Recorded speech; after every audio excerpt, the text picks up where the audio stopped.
Hai, apa kabar semuanya? Semoga kabar Anda baik-baik saja. Terima kasih karena sudah memberikan support dan juga kesetiaan Anda untuk membangun channel Codot Film. Yuk kita lanjutkan alur ceritanya, sambil siapin kopi dan cemilan, setting suara volume full. Gasken. Xiao Yan kesulitan keuangan. Xiao Yan kesulitan keuangan. Konvoi itu melesat turun dari puncak gunung. 10 menit kemudian, mereka mendekati gerbang kota yang gelap dan hitam. Kecepatan mereka perlahan-lahan melambat sebelum akhirnya mengantri di belakang antrean panjang orang dan diam-diam menunggu giliran memasuki kota. Berdiri di depan kereta kuda, Xiao Yan mengangkat kepalanya dan mempelajari masa gelap yang merupakan tembok kota besar. Tatapannya menyapu 3 kata besar, kota tanda hitam, yang ditempatkan tepat di tengah gerbang kota. Menggerakkan pandangannya perlahan ke bawah. Dia akhirnya berhenti di 10 lebih pria berpakaian gelap di gerbang kota. Mereka tampak seperti penjaga kota di dunia luar. Namun, di tempat ini, siapapun yang ingin masuk harus menyerahkan biaya masuk. Kota yang cukup besar. Perlu diketahui bahwa jika biaya masuk kota semacam ini ditempatkan di lingkungan seperti Kekaisaran Jiama, kemungkinan akan langsung menyebabkan keributan. Namun, di wilayah sudut hitam, hal seperti ini biasa terjadi. Tersesat. Berhenti melompat-lompat di depanku. Sama seperti Xiao Yan sedang mengamati kota yang memiliki porsi khusus dari daerah sudut hitam. Sebuah kutukan yang dipenuhi dengan iritasi tiba-tiba terdengar di tempat yang tidak jauh di depannya. Xiao Yan mengalihkan pandangannya. Itu sebenarnya pria botak dan besar. Mungkin itu karena dia tidak sabar dari semua penantian. Tapi dia mengangkat seorang pria kurus di depannya dengan meraih telapak tangannya. Ah! Kata-kata lelaki besar berkepala botak itu baru saja jatuh ketika lelaki kurus berwajah lemah yang telah diangkat olehnya tiba-tiba berbalik. Sebuah belati dengan cepat ditarik dari lengan bajunya. Belati itu mengeluarkan kilatan dingin dan dengan keras menusuk ke arah tenggorokan pria besar berkepala botak. Namun, untungnya reaksi yang terakhir gesit. Lehernya buru-buru ditarik ke belakang dan belati itu tidak sejajar dan menusuk di tempat setengah inci di bawah tenggorokan. Segera, darah segar membubung dengan liar dan jeritan tajam dan mengerikan terdengar dari mulut pria botak besar itu.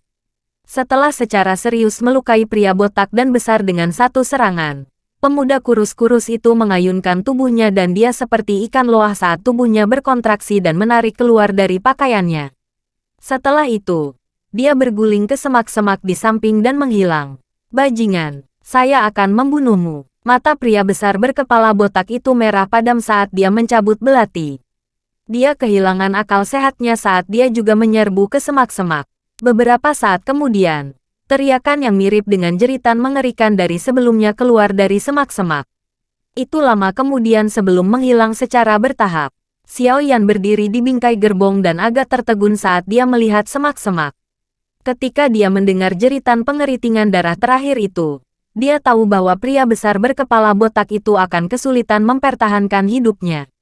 Namun, apa yang menyebabkan dia tercengang adalah bahwa kekuatan pria berkepala botak besar itu seharusnya berada di sekitar bintang Douzi sementara pria kurus-kurus itu hanya ada di kelas Douze. Jarak antara keduanya sangat besar. Namun pukulan pembunuh pria kurus dan tampak lemah itu sebenarnya sangat tajam dan bahkan tidak ada sedikit pun keraguan. Jenis licik yang kejam ini benar-benar membuat seseorang tidak bisa berkata-kata. Orang-orang yang bisa bertahan hidup di wilayah sudut hitam memang bukan karakter biasa. Baru sekarang Xiao Yan benar-benar memahami pepatah ini. Tuan Yao Yan, jangan menilai buku dari sampulnya di daerah sudut hitam ini. Ini karena mayat orang-orang yang telah meninggal di wilayah sudut hitam. Karena diremehkan hampir bisa memenuhi seluruh kota. Duo Ma tersenyum saat berbicara. Ah, Xiao Yan mengangguk sedikit.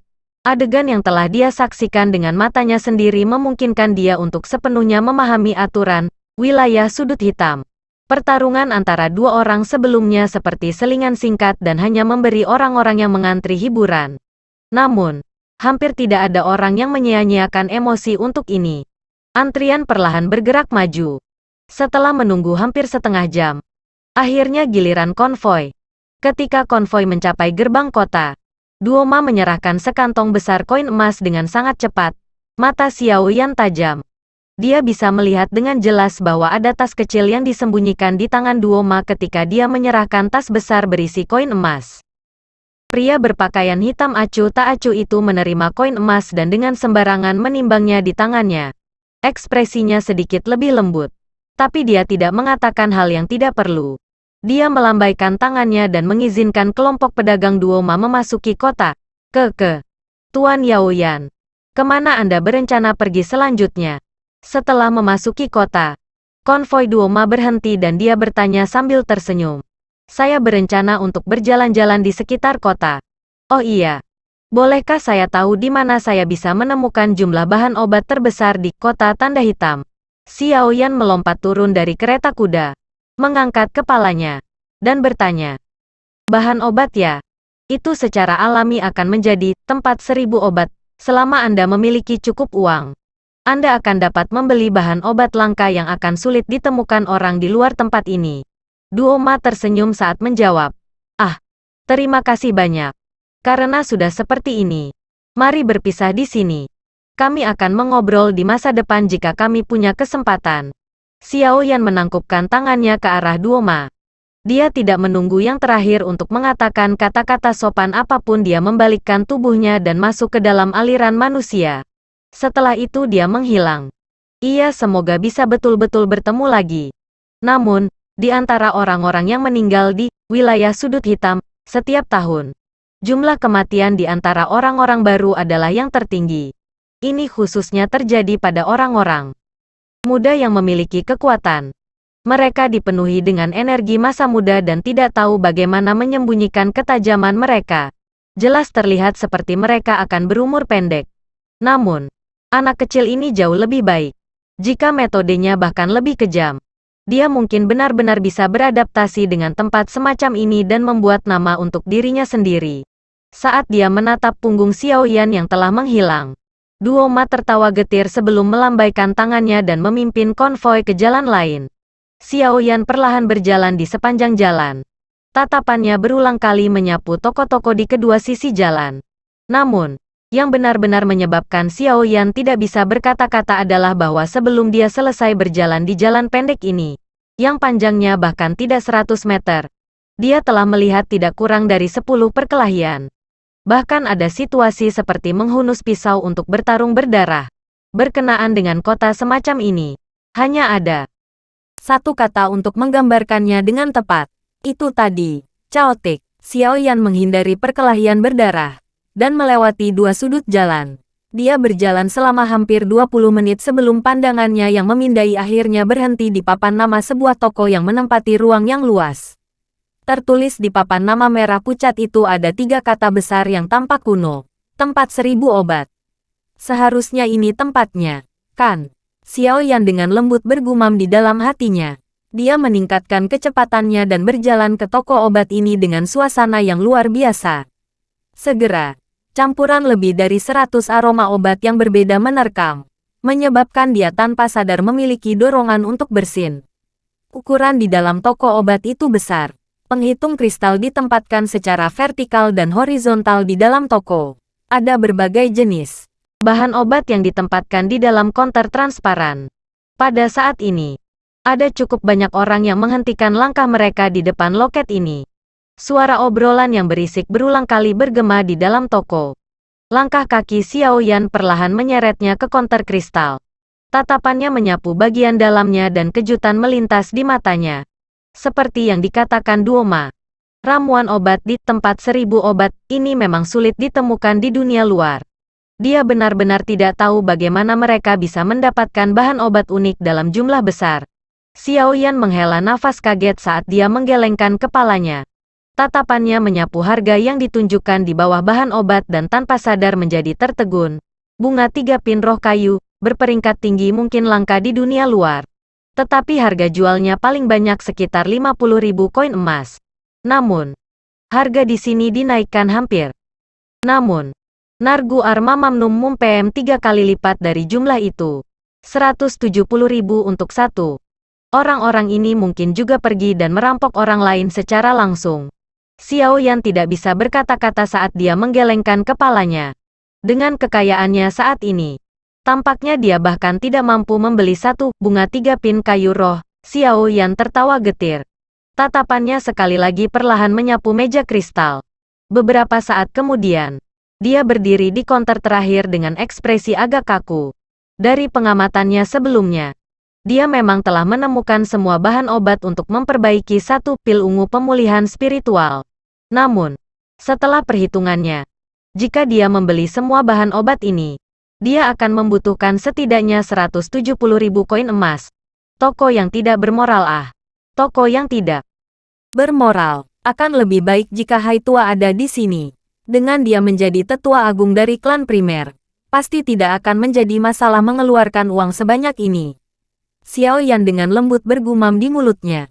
Xiao Yan tiba-tiba merasa sedikit tertekan. Dulu, dia tidak pernah peduli dengan hal-hal yang berkaitan dengan uang. Sekarang, dia benar-benar mulai kesal karena uang ketika dia baru saja memasuki wilayah Black Corner. Guru, apa yang kita lakukan sekarang? Dalam keadaan tak berdaya, Xiao Yan hanya bisa tersenyum pahit dan bertanya di dalam hatinya. Hihi, aku sudah memberitahumu bahwa kamu akan kesulitan bergerak bahkan 1 inci pun di wilayah sudut hitam, jika kamu tidak punya uang. Yao Lao menggoda. Apalagi yang bisa kamu lakukan? Jika Anda tidak ingin bertukar item, maka Anda harus terlebih dahulu melupakan pil ungu pemulihan spiritual itu. Gunakan sisa uang Anda untuk membeli 2 set bahan obat untuk menyempurnakan pil 3 baris Green Spirit. Setelah itu, pergi ke rumah lelang dan lelang pil obat yang telah Anda perbaiki. Jika tidak, Anda pasti tidak akan bisa mendapatkan bahan obat itu. Kita hanya bisa melakukan ini. Xiao Yan menghela nafas dan mulai berbalik untuk mencari bahan obat untuk memperbaiki pil roh hijau 3 baris. Beruntung bahwa pil jiwa hijau 3 baris adalah pil obat tingkat 4. Oleh karena itu, bahan obat yang dibutuhkan jauh lebih murah daripada yang dibutuhkan untuk memperbaiki pil ungu pemulihan spiritual. Oh itu benar. Aku hampir lupa memberitahumu masalah penting. Meskipun masalah ini akan menambah masalah yang Anda miliki pada keuangan Anda yang sudah buruk, kata Yao Lao dengan sombong sambil tersenyum, menyebabkan Xiao Yan merasa sedikit tidak. Karena kamu berencana untuk mendapatkan Valen Heart Flame itu, kamu harus menyelesaikan semua pekerjaan persiapan yang diperlukan seperti ketika kamu menelan Green Lotus Core Flame saat itu. Yao Lao tersenyum sebelum melanjutkan. Ketika Anda menelan api inti teratai hijau, Anda mengandalkan perlindungan dari pil teratai darah untuk meningkatkan peluang keberhasilan Anda. Namun, Valen Heart Flame itu berada di peringkat 14 di Heavenly Flame Ranking. Itu jauh lebih kuat dari Green Lotus Core Flame yang berada di peringkat 19. Oleh karena itu, persiapanmu kali ini pasti lebih lengkap. Aku hampir melupakannya. Xiao Yan terkejut sebelum dia segera tiba-tiba mengerti. Jika bukan karena bantuan pil teratai darah, terakhir kali dia menelan api inti teratai hijau, tidak akan ada kepastian apakah dia akhirnya akan berhasil atau tidak. Lalu apa yang perlu kita persiapkan kali ini? Xiao Yan bertanya tidak yakin. Pil obat tingkat 6. Pil roh tanah. Tidak banyak bahan obat yang dibutuhkan untuk mengolahnya. Hanya ada 4 orang. Flame Core Ganoderma, Asparagus Ice Fire Fruit, Greenwood Celestial Fin, dan Monster Core tipe air peringkat 6. Kata-kata samar menyebabkan langkah Xiao Yan yang bergerak tiba-tiba goyah. Sudut mulutnya bergerak-gerak sedikit. Bahkan tidak menyebutkan nama 3 ramuan obat yang belum pernah dia dengar. Hanya yang terakhir sudah cukup untuk memberinya dorongan untuk bertindak dengan cara yang bingung dan jengkel. Inti monster peringkat 6. Apakah dia harus pergi dan membunuh Magical Beast super kuat peringkat 6 yang bisa bersaing dengan Do Huang? Bahkan jika dia ingin mencari kematian. Bertindak dengan cara yang bingung dan jengkel. Inti monster peringkat 6. Apakah dia harus pergi dan membunuh Magical Beast super kuat peringkat 6 yang bisa bersaing dengan Do Huang? Bahkan jika dia ingin mencari kematian, dia tidak perlu menggunakan metode seperti itu, bukan?